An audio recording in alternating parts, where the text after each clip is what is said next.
Olá meninos, tudo bem? Sou Lucas Machado, professor de História de vocês. Vamos lá para mais uma aula, sobre a crise na monarquia no Segundo Império do Brasil. Então vamos lá.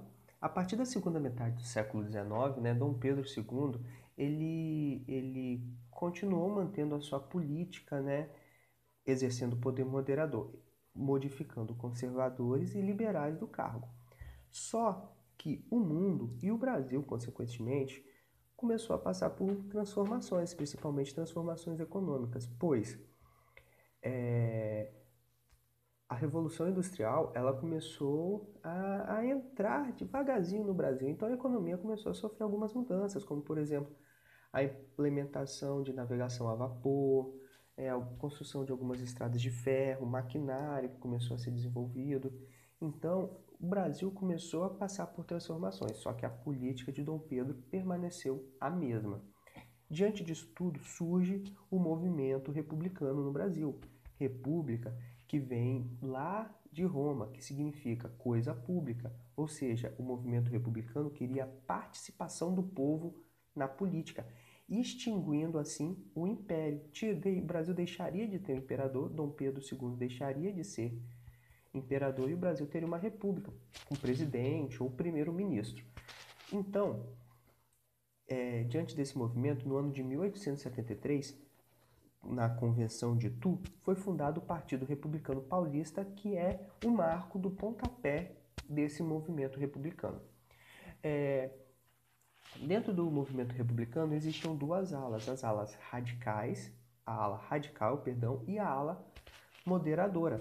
Os radicais, que era liderado por Aristides Lobo, Silva Jardim e Benjamin Constant, queriam a proclamação da República imediata. Queriam tirar Dom Pedro e vamos implantar uma república assim, pá, na hora.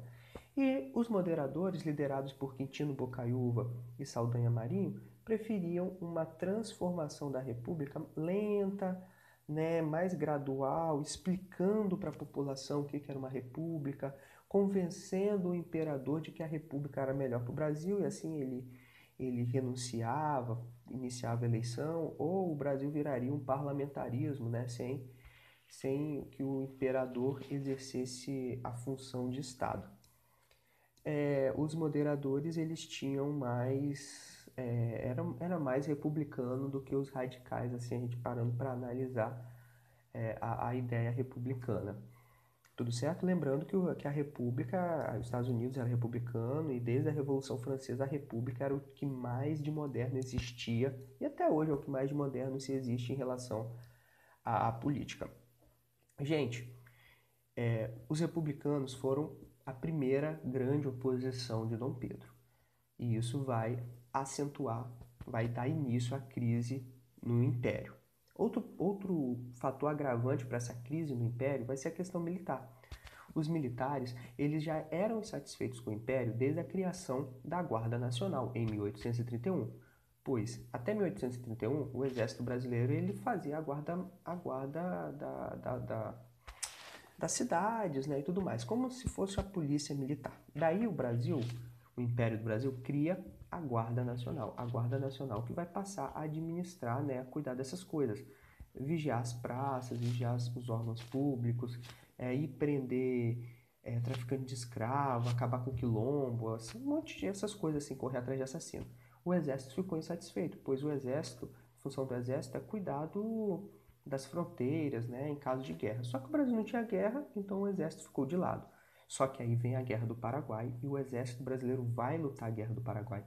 E eles lutam a Guerra do Paraguai e voltam vitoriosos. Voltando vitoriosos, eles queriam participação política. O imperador não deu essa participação política. O exército brasileiro então fica insatisfeito com o império. O que acontece? Dois coronéis, o coronel Madureira e o coronel Matos, falam mal do império em um jornal. Dom Pedro II não fica satisfeito, só que o Marechal Deodoro da Fonseca, que era outro líder militar muito importante, apoia esses coronéis. Então, o apoio de Deodoro da Fonseca para esses coronéis mostrou para Dom Pedro o seguinte: olha, Dom Pedro, nós do Exército, nós militares, nós estamos juntos e nós estamos insatisfeitos com a sua postura diante da gente. Tanto que no ano de 1887, Deodoro funda o Clube Militar, que era um grupo político que visava dar poder político para esses militares. A classe média urbana do Brasil também estava insatisfeita com o governo, né? Pois questão de imposto, uma série de coisas. E graças às ideias republicanas que eram muito fortes nessas classes. E quem que eram essas classes? Eram os médicos, os profissionais liberais. Quem que são profissionais liberais? O dono da padaria, o dono da mercearia, esses comerciantes, advogados, farmacêuticos, professores, jornalistas, todas essas pessoas estavam insatisfeitas com o governo. Outro fator que fez com que Dom Pedro ganhasse uma posição muito forte foi a extinção da escravidão. Por quê? A extinção da escravidão foi uma coisa boa, mas foi uma coisa boa para o povo. Por quê? Os fazendeiros que possuíam escravos ficaram para morrer. Eles não aceitaram libertar seus escravizados sem receber nada em troca. Como se já não fosse um absurdo eles terem escravizado essas pessoas por anos e anos e só lucrado com isso. Por conta disso, então, esses fazendeiros que eram principalmente liberais e conservadores, passam a ficar insatisfeitos com Dom Pedro. Então, Dom Pedro agora tinha mais uma oposição, e essa oposição bem pesada, porque tanto liberais quanto conservadores, esses fazendeiros, eles eram a base do império. E o outro fator fundamental para a crise foi a questão da Igreja Católica. A partir ali de 1880, né, a Igreja Católica passou a ser contrária à maçonaria, e Dom Pedro era maçom.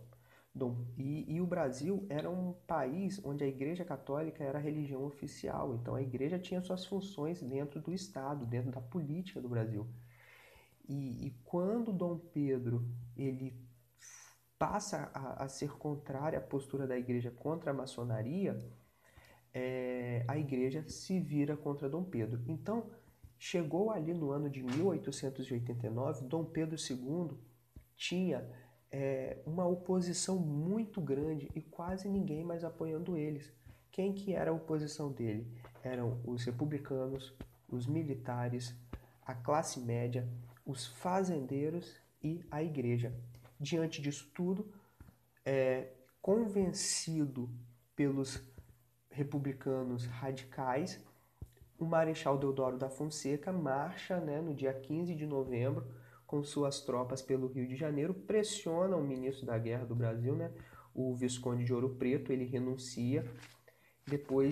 Logo depois disso, Dom Pedro também renuncia, vai embora do Brasil levando apenas alguns pertences pessoais, e nesse mesmo dia, na Câmara dos Deputados do Rio de Janeiro, José do Patrocínio, com apoio do Exército Brasileiro, declarou extinta a monarquia no Brasil, dando início ao período republicano. Um detalhe bem interessante é que a massa populacional do Brasil não participou disso. E João Baldo, um jornalista da época, ele vai relatar que o povo brasileiro, né, as pessoas que estavam ali no Rio de Janeiro, observaram aquela caminhada do Marechal Deodoro da Fonseca bestializados. Bestas assim, o que é isso que está acontecendo? Acho que é mais uma parada militar, é uma festa. Mas na verdade era a proclamação da República. Beleza, então? Espero que vocês tenham aprendido. Leiam os textos básicos. Qualquer dúvida, mande lá no grupo. Um abraço, valeu!